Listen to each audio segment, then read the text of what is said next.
नमस्ते, good evening और अभिवादन मित्रों, अभिनंदन आप सभी का आज के शो में। और सबसे पहले आज का वो दिन है, आज की शाम खास तौर पर ऐसी शाम है जो हमारी ज़िंदगी में बस कभी-कभी आती है और वो ऐतिहासिक होती है। ऐतिहासिक होती है इसलिए क्योंकि ऐसे दिन वो दिन होते हैं जब हम ये भूल जाते हैं कि हमारी हमारी फाइनेंशियल कैपेबिलिटीज़ क्या हैं, हम गरीब हैं, हम अमीर हैं, हम कितने पढ़े लिखे हैं या नहीं पढ़े लिखे हैं। हम सब किस जाति के हैं, किस वर्ग के हैं, कोई फ़र्क नहीं पड़ता कि किस संप्रदाय से हैं। सच ये है कि ऐसे में आप सिर्फ़ एक ही चीज़ की खुशी मनाते हैं और वो खुशी होती है भारतीय होने की। तो आई एम सॉरी अगर मैं आपको लगे कि मैं आज इमोशनल हो रहा हूँ, लेकिन सच ये है कि बड़े दिल से मैं आज बहुत खुश हूँ। और आज की शाम ज़ाहिर है मैंने भी आप लोगों की तरह से लाइव चंद्रयान लैंडिंग की तमाम कमेंट्री देखी और बेहद-बेहद खुशी हुई। बहुत दिल बाग-बाग हुआ। सबसे बड़ी बात क्या है कि पहली बार भारत पहला देश बनने जा रहा है, चौथा ओवरऑल जो चाँद पर गया है, लेकिन पहला मुल्क है जो साउथ पोल चाँद के साउथ पोल पर लैंडिंग कर रहा है। उसकी सरफेस पर हमारे एक्सपेरिमेंट्स होंगे, उसकी सरफेस पे जो मिनरलॉजिकल उसकी कंपोज़िशन है, जो उसकी केमिकल कंपोज़िशन है, उसके एक्सपेरिमेंट्स किए जाएँगे। और जो हमारे रोवर हैं, आप ये देखिए उसपे जो जो तमाम फंडामेंटल जो है वो एक्सपेरिमेंट्स कर रहे हैं, वो भी इस ज़मीन पर पहले मतलब यहाँ पर उम्मीद क्या की जा रही है कि साउथ पोल पर बहुत बड़ा जो स्टॉक है एक तरह की आइस का, दूसरा या मिनरल्स का काफ़ी स्टॉक मिलने की उम्मीद है। तो देखा ही जाएगा कि इस तरह के जो ज़ख़ीरे वहाँ पे मौजूद हैं इसके मिनरल्स के, तो उन पर क्या रिपोर्ट्स आती हैं नई। And this is going to be very, very exciting. बहुत ही उत्तेजक खबरें हैं सारी आज की शाम की, जो जिनको लेकर सिर्फ मैं, आप नहीं, पूरी दुनिया इस समय भारत पर निगाहें लगाए हुए है। इस खबर पर निगाह लगाई हुई थी कि आज भारत अपनी इसकी विक्रम की लैंडिंग जो हमारा रोवर है वहाँ पे, उसकी लैंडिंग करवा पाएगा या नहीं सॉफ्ट ठीक से, जो कि परफेक्ट लैंडिंग हुई, परफेक्ट टाइमिंग के साथ हुई, जैसा पहले से प्लान था, अनाउंस किया गया था, एग्जैक्टली सब कुछ वैसे का वैसा हुआ। और सोने पे सुहागा कि उस सारे के बीच में हमारे प्रधानमंत्री जी भी वहां मौजूद थे। आपको याद होगा जब पिछली बार हमने लैंडिंग की कोशिश की थी, चंद्रयान जो हमारा गया था वहां पर, चंद्रयान 2, तो मुझे अच्छी तरह से याद है कि मोदी जी भी वहां पर आए हुए थे इसरो में, इसरो के सेंटर में। और जो इसरो चीफ थे, जब वो लैंडिंग क्रैश हुई, क्रैश लैंड किया था रोवर ने, तो वो रो पड़े थे मोदी जी के गले लगकर। तो वो बड़ा उनको सांत्वना देते हुए जाहिर है फिर वो आए थे। लेकिन क्या ही कमाल का दिन है कि वही इसरो, उसने दोबारा मेहनत की, अपनी गलतियों से सबक सीखे और उस पर काम किया।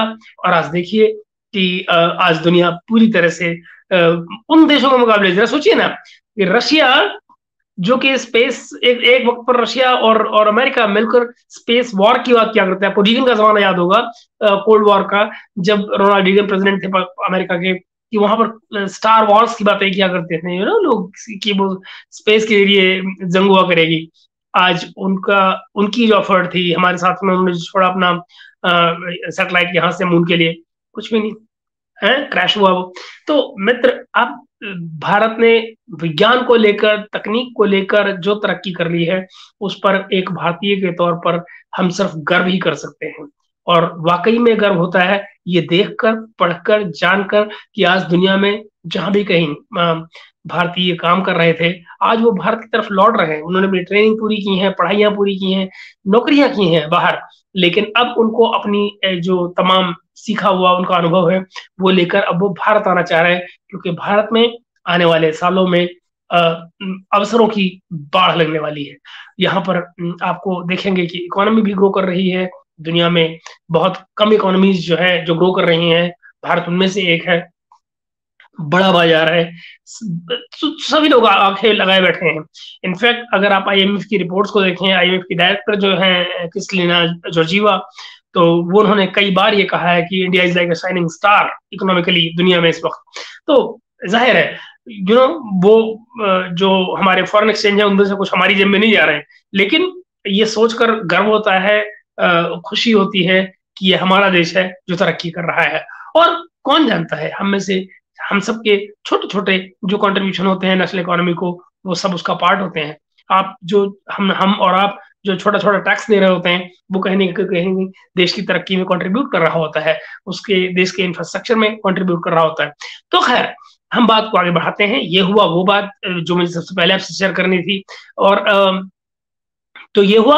और दूसरा, मैं क्या कहूँ, मैं एक्चुअली भूल गया, देखिए आपके साथ में ना बात करते करते, और मुझे शायद आपके साथ वो चीजें शेयर कर लेनी चाहिए और भूलना नहीं चाहिए उसको शेयर करना। और वो कुछ चीजें हैं ये रही जो मैं आपके साथ ऐड करना चाह रहा हूँ। मैं चाहता हूँ कि उन चीजों को आपके साथ ऐड किया जाए, और उसके बिना मेरा दिल और मेरा दिन भरेगा नहीं, बनेगा नहीं। ये लीजिए, ये लीजिए, मैं पोस्ट कर रहा हूँ। कुछ चीजें हैं जो मुझे आपके साथ शेयर करनी थी, ये ली, वो बस आ रही हैं आपके सामने, अभी मैं आपको देने जा रहा हूँ। तो इस खुशी में, चंद्रयान वाली खुशी में, हमको उन चीजों को शामिल करना है। और मुझे आपको दिखाना है कि आज भारत के तमाम सिटीजन्स क्या कैसे खुश हो रहे हैं। जरा ये देखिए, इसरो में किसी ने ये डाला है, इसरो के लिए कार्ड हमारे यहाँ कैरिकेचर बनाकर, ये लीजिए। और मुझे लगता है कि ये बड़ा परफेक्ट एग्जाम्पल है कि कैसे भारत अपने वैज्ञानिकों पर गर्व कर रहा है, उनकी सफलता को अपनी सफलता मानकर उन्हें गले लगा रहा है। और ये वो बातें हैं जो मुझे लगता है कि आज के दिन दिल भर आता है सोचकर कि कैसी मेहनत कर रहे हैं हमारे साइंटिस्ट और उसका रिजल्ट। मगर दूसरी तरफ कुछ और भी देखें, इसरो ने, ये देखिए, आज इसरो ने भी ये इसरो का ट्वीट है जिन्होंने किया, Chandrayaan 3 mission, India is reached my destination, I reach my destination Chandrayaan.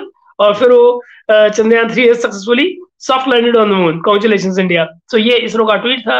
और उसके साथ में ही आप देखें फिर एक और जो ट्वीट है फवाद चौधरी का। और मैं फवाद चौधरी को कभी मैं भुला नहीं पाता हूँ। ये देखिए जरा, चौधरी साहब हमारे लिख रहे हैं, मेरे प्यारे दोस्त, what a great moment for ISRO as Chandrayaan 3 lands on the moon. I can see lots of young scientists celebrating this moment with Mr. Somnath Chairman, ISRO. Only younger generation with dreams can change the world. Good luck. ये वो जनाब हैं हमारे प्यारे दोस्त फवाद चौधरी। फवाद भाई, अगर आप सुन रहे हैं मेरी आवाज और कहीं इस ब्लॉग को आप देखते हैं, तो मैं आपको दिखाऊंगा कि किसी दिन आपने ये भी किया था। जरा देखिए, ये आप जरा देखिए कि आपने हमारे साथ क्या किया था एक दिन। ये आपकी ट्वीट्स हैं जहां आपको इंडिया लिखने में आपकी उंगलियां टूट रही थी और आप इंडिया को ई से स्पेल कर रहे थे। और आप चंद्रयान 2 के मिशन के फेलियर पर, या उसकी जो एक्चुअली फेल तो हुआ ही नहीं, वो हमारा चंद्रयान 2 जो उसकी लैंडिंग जो रोवर की थी, वो जो अनसक्सेसफुल हुई थी, हार्ड लैंडिंग हुई थी, उसको लेकर आपने मजाक उड़ाया था, आपने उसको बॉलीवुड की चीजें बताई थी। हो सके अगर कभी, हालांकि मैं उम्मीद नहीं करता हूं ऐसी कोई, लेकिन हो सके तो शर्म कीजिएगा, और कुछ तो आपसे उम्मीद की नहीं जा सकती। मगर हाँ, ये शर्म का मकान जरूर है आपके लिए कि आप वही शख्स हैं जिसने ये सब किया था। आज अगर आप मजबूर हो रहे हैं तारीफ करने के लिए, thank you very much. India has progress not because of you, not because of your country, it has progress despite your country, despite your country, you know. तो just be careful in future, and arrogance जो है वो, उसको खुदा ही माफ नहीं करता है। ये जो एटीट्यूड की एरोगेंस है आपकी, जो वो संभालिए इसको जरा। खैर, आज आज आज चीजों ने, ऊपर वाले ने आपको दिखाई दिया है कि जमीन पे रहना और जमीन पे आना और जमीन से लगना क्या होता है। खैर दोस्तों, चूंकि बात अब चल ही गई पाकिस्तान की, तो मैं पाकिस्तान की आपको दो खबरें देना चाह रहा हूँ। एक, आज सुप्रीम कोर्ट में सुनवाई हुई इमरान खान की केस की, और जैसे कि उम्मीद थी वही प्यारा प्यारा बेंच बना जिसमें मेजोरिटी वही अपने लाइक माइंडेड लोगों की थी, यानी बंदयाल साहब, उनके साथ में जस्टिस नकवी, और शोभा बढ़ाने के लिए वहां पर एक और जस्टिस को डाल दिया गया। तो वो जाहिर है माइनॉरिटी है, वो अगर लिबरल वाले उससे आते भी हैं तो कोई फर्क नहीं पड़ता, ये दोनों जजमेंट देनी है जो कि लाइक माइंडेड है, तो काम खत्म। तो खैर, अब क्या कल होने जा रहा है? आज उन्होंने जो ट्रायल कोर्ट जिसकी की सुनवाई उनकी जजमेंट के खिलाफ हाई कोर्ट में लगी हुई है, और उसको लेकर सुप्रीम कोर्ट ने आज ये कह दिया है कि भाई कल आप 12 बजे तक, 12 से 1 बजे तक आप फैसला दे दें, और उसके बाद में अगर वो फैसला वहां आ जाता है और आपके अगेंस्ट आता है, इमरान खान के अगेंस्ट आता है, तो आप हमारे पास 2 बजे तक आ जाइए, हम 2 बजे कल ही सुनवाई कर लेंगे। आप जरा सोचिए, तो मतलब ये जो क्विक फिक्स, गोली की रफ्तार पे चलने वाला जो जस्टिस सिस्टम है पाकिस्तान का, खास तौर पर जब बात इमरान खान की हो, तो फिर बहुत से लोगों के दिल धड़कते हैं ना, तो वो जाहिर है, तो कल वो सुनवाई वहां पर हो जाएगी। मगर मैं आपको बताता हूँ वो ये कि अगर आप रिमार्क्स देखिए पाकिस्तान के चीफ जस्टिस के आज, तो उनमें ये साफ आपको बताया जा रहा है कि कल ये जैसे सुप्रीम कोर्ट में अगली बार सुनवाई होती है इस केस की, तोशाखाना केस की, तो तोशाखाना केस में जिसमें कि इमरान खान को कन्विक्टेड है इस समय पर और जेल काट रहे हैं उस कन्विक्शन की आई एम सॉरी तो बहुत पॉसिबल है कि वो जो कन्विक्शन है वो सस्पेंड हो जाएगी, वो सस्पेंड हो जाएगी। मगर इसके माने ये कतई न लगाइएगा कि उनकी जो सस्पेंशन है सेंटेंस की, उससे वो जेल से बाहर आ जाएंगे, वो नहीं आएंगे। क्यों? क्योंकि वो ऑलरेडी ऑफिशियल सीक्रेट एक्ट में गिरफ्तार किए जा चुके हैं, उनमें उनकी गिरफ्तारी साथ साथ चल रही है। तो इस केस से अगर वो इनमें उनको मान लीजिए सस्पेंशन हो जाता है जजमेंट का, तो दूसरे केस में वो अंडर ट्रायल रहेंगे और उसकी वजह से अंदर जेल में रहेंगे। लेकिन इसमें छोटा सा जो फर्क आएगा इमरान खान के लिए वो ये कि अभी वो एज कन्विक्ट, क्या होता है जेलों में, एक कन्विक्ट लोग अलग रह रहे होते हैं और जो अंडर ट्रायल्स होते हैं वो अलग रह रहे होते हैं। अगर कल परसों जब भी अगर इनको रियायत मिलती है और इनका जजमेंट जो कन्विक्शन का है वो सस्पेंड होता है इमरान खान का, तो फिर वो कन्विक्टेड लोगों की सेल में से निकलकर और अंडर ट्रायल लोगों के सेल में चले जाएंगे। तो अंडर ट्रायल में जाने में क्या होगा कि उनको वो जो कन्विक्टेड लोगों की जो वो पट्टेदार जो कपड़े होते हैं उनके वो नहीं पहनने पड़ेंगे। He will be, I don't know कि बीइंग प्राइम मिनिस्टर उनको क्या पहनाया जाता है वहां पे क्या नहीं है, उसका वो अपने घर के कपड़े पहनते हैं वहां पर, मगर वो अंडर ट्रायल में आ जाएंगे और वो बेसिकली डिफरेंट जगह है जहां पर रखा जाता है उनको जेल में। तो ये रहा वो मुद्दा। तीसरा एक और मुद्दा है जो वो पाकिस्तान से ही जुड़ा हुआ है और वो ये कि पाकिस्तान की इकोनॉमी बैठना शुरू हो गई है। ठीक वही बात जो मैंने आपको जब आईएमएफ वाली डील हुई थी तब भी मैंने आपको कहा था कि ये बहुत दिनों तक किस्सा नहीं चल पाएगा। तो इंपोर्ट खुल गए हैं, पूरी तरह से नहीं, कंट्रोल्ड है लेकिन खुल रहे हैं।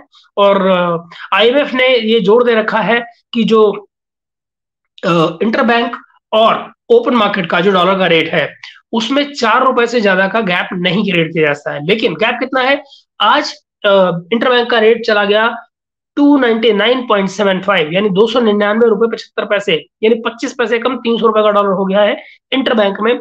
और जहां तक ओपन मार्केट की बात है, ओपन मार्केट में 315 316 रुपए का, यानी कि आप ये लगाइए कि कम से कम 15 से 16 रुपए का गैप चल रहा है ओपन मार्केट और इंटरबैंक के रेट में, जो कि दरअसल आईएमएफ के रूल के खिलाफ है जो डील हुई है इनकी पाकिस्तान के साथ में।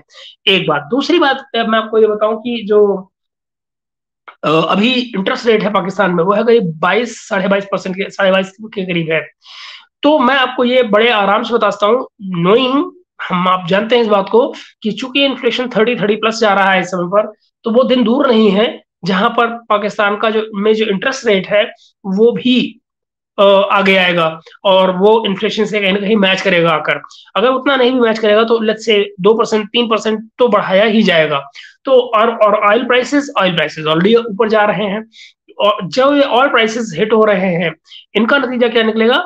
इनका नतीजा ये निकलेगा कि न सिर्फ आने वाली चीजें महंगी हो रही हैं बल्कि सोसाइटी टूट रही है। अब आप कहेंगे भला तेल के प्राइसेस बढ़ने से, बाकी चीजों की महंगाई होने से, इन्फ्लेशन बढ़ने से सोसाइटी कैसे टूट रही है?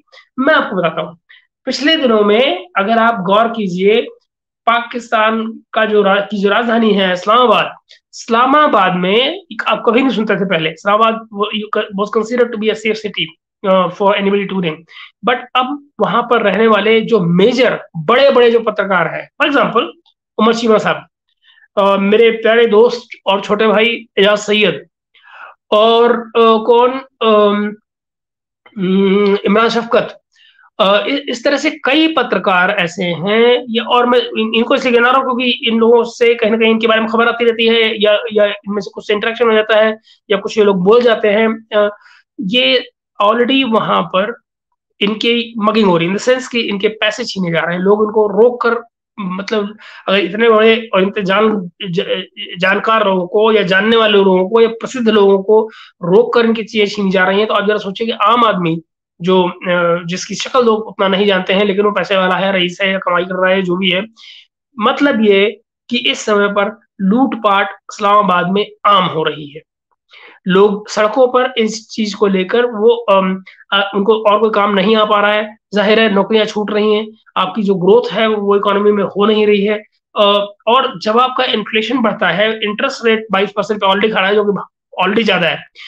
तो आप ये देखिए, कोई भी इंडस्ट्रियलिस्ट जो है अपनी अपनी एक्सपेंशन नहीं करता है। जब एक्सपेंशन नहीं करता है तो नई जॉब क्रिएट नहीं होती है। जब नई जॉब क्रिएट नहीं होती है तो लोगों को नौकरियां नहीं मिलती हैं, अनएम्प्लॉयमेंट बढ़ती है। जब अनएम्प्लॉयमेंट बढ़ती है तो फिर यही होता है जो अब हो रहा है, यानी लूट खसोट।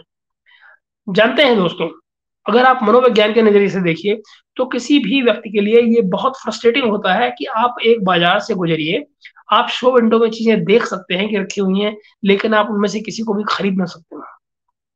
और आप ये जानते हैं कि खास तबका है जो उन तमाम चीजों को ले सकता है। तो उस तबके के लोग जहां आपको जब भी नजर आएंगे, दरअसल एक सीमा के बाद में फ्रस्ट्रेशन जब ऊपर आएगा तो वो अग्रेसिव होंगे और ये लोग उनसे उन चीजों को छीनना शुरू करेंगे। जरा कल्पना कीजिए, कल तक जो आटा 800 रुपए किलो था, 800 रुपए का 20 किलो होता था, आज वो 2000 से 3000 रुपए का 20 किलो है। तो आप मुझे बताइए कि जब लोगों की तनख्वाहें नहीं बढ़ी या कि मिनिमम बढ़ी, और ऐसे में आप तमाम चीजों के जो प्राइसेस हैं वो दनादन बढ़ाए चले जा रहे हैं। बिजली की आपकी यूनिट एक कितना 30 रुपए पे जाके पहुंची हुई है। तो जरा सोचिए ना, आप अपने घर में कैसे तो कोई पंखा चलाएगा, कैसे कोई लाइट जलाएगा, कैसे बच्चे पढ़ाई करेंगे? Just imagine. और ऐसी कौन सी सैलरी लोगों को मिल रही होगी जिससे लोग अपने घर का बजट बना पाएंगे? तो पाकिस्तानी सोसाइटी पर जो एक क्रम्बलिंग इकोनॉमी है वो अपना इम्पैक्ट डालने का सिलसिला वहां शुरू हो चुका है। तो ये भी एक और बात थी जो मुझे आपके साथ शेयर करनी थी, जो इस समय बार बार पत्रकार दोस्तों से वहां पर सुनने में आ रही है। तो ये सिलसिला भी चल निकला है। तो मित्रों, आज के लिए इतना ही, छोटा सा व्लॉग, लेकिन मुझे लगा ये इंपॉर्टेंट था। कुछ खुशियां थी जो आपसे शेयर करनी थी, और ये कुछ अपडेट्स थी जो मुझे आपको देनी थी इमरान खान के बारे में। और बाकी अपडेट्स लेकर मैं फिर दोबारा अगले व्लॉग में हाजिर होता हूं, लेकिन तब तक kindly do subscribe the channel. मैं आपको एक बार लीजिए, मैं आपको चला देता हूं ताकि आप भूल ना जाएं। ये लीजिए, आप काइंडली लाइक करें वीडियो को और शेयर करें, सब्सक्राइब करें वीडियो को। मैं इसमें अक्सर अपना ईमेल भी इसलिए दे देता हूं कि आप में से अगर कोई संपर्क करना चाहे, किसी खास विषय में बात करना चाहे, you are most welcome to talk to me on two subjects. Thank you very much for now and see you very soon tomorrow. Bye bye for now.